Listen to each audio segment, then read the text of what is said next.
日本橋ラペの松本一平です。ビーフシチューを作っていきます。ビーフシチューは今回赤ワインをふんだんに使い、お肉をブロックで塊で煮込みましたので、この豪快な感じを濃厚な感じと味わっていただければと思います。こちらが牛バラ肉。今日は和牛のバラ肉を使ってます。あと玉ねぎのスライス、繊維に逆らってスライスしています。マッシュルーム、あとブーケガルニですね。セロリの葉っぱ、タイム、ローリエ、黒胡椒を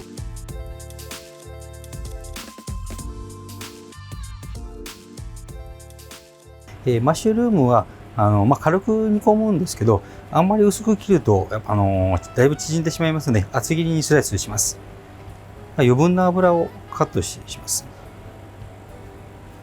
あんまり小さいとやっぱ煮込む時に溶けてしまいますので、ちょっとやっぱり肉厚の状態で、少しだけ余分な油を落とす感じですね。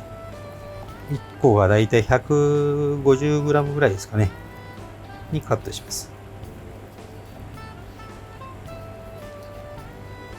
味をつけていきます。まずお塩、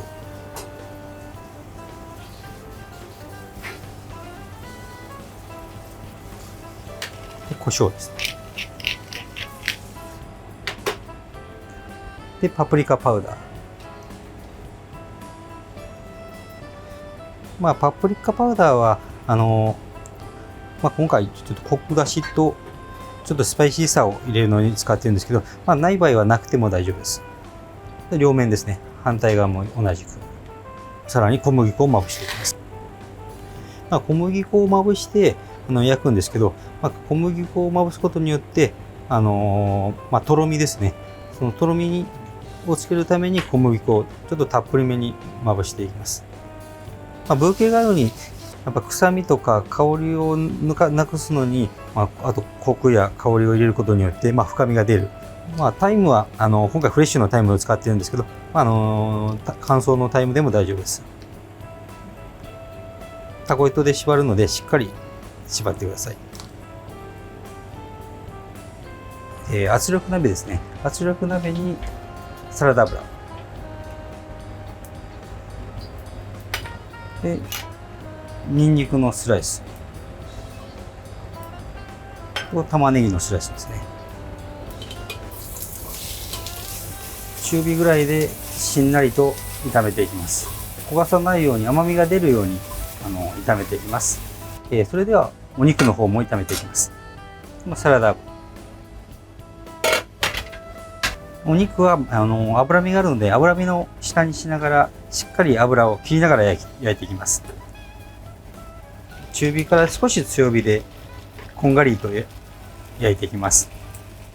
なるべくその油を落とすことによって、煮込む時にやっぱ油も一緒に煮込んじゃうと、そのソースの方が結構油で濁ってしまいますので、最初にこの時点で油をしっかり焼き切ることがポイントになります。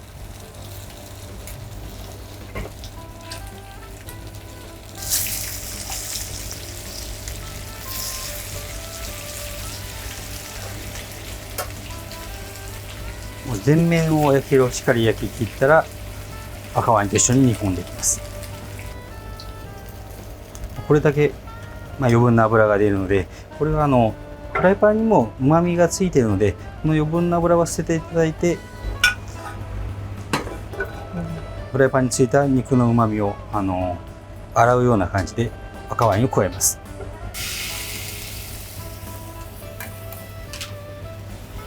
ちょっとフライパンをここで洗うような感じですね。フライパンについたお肉のうまみも取れるので、ここできれいにうまみを取ってください。はい、玉ねぎが飴色に、程よく色がついてきたところに蜂蜜ですね。蜂蜜を加えて、甘みとコクを出しですね。でさらに炒めていきます。この時はもう弱火から中火ぐらいの間ですね。でここに小麦粉を加えていきます。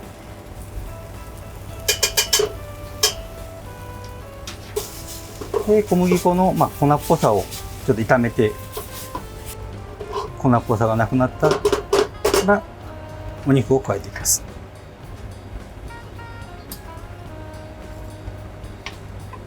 先ほどの赤ワインですね。で残りの赤ワイン、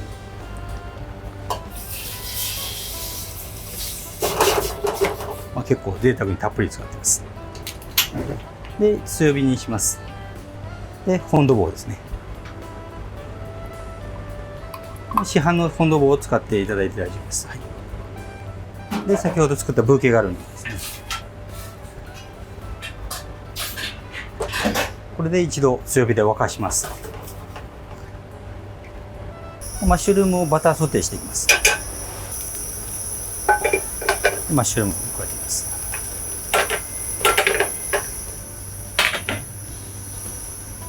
軽く塩コショウ少々。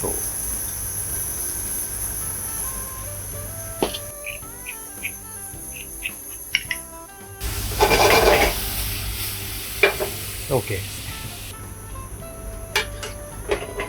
もう一度沸かして余分な油ですね。また余分な油が出てますので油をすくって、ブーケガルニも香りがついているので外します。外す時にここに旨味も一緒についてるので、よくちょっと絞りながらだしとその旨味のジュースを絞ります。先ほど炒めたマッシュルームを加えていきます。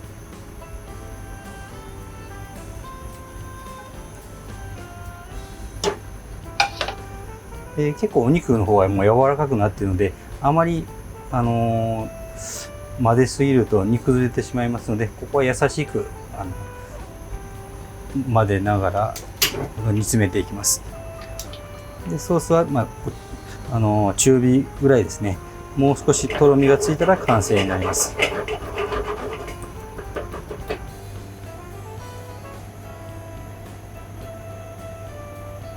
で盛り付けていきます。豪快に肉の塊ですね。でソースですね。ソースもマッシュルームと一緒にかけていきます。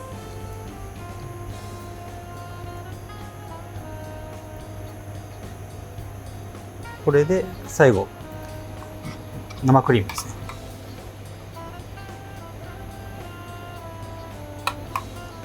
ちょっとマイルドになります。パセリみじん切り。これで完成になります。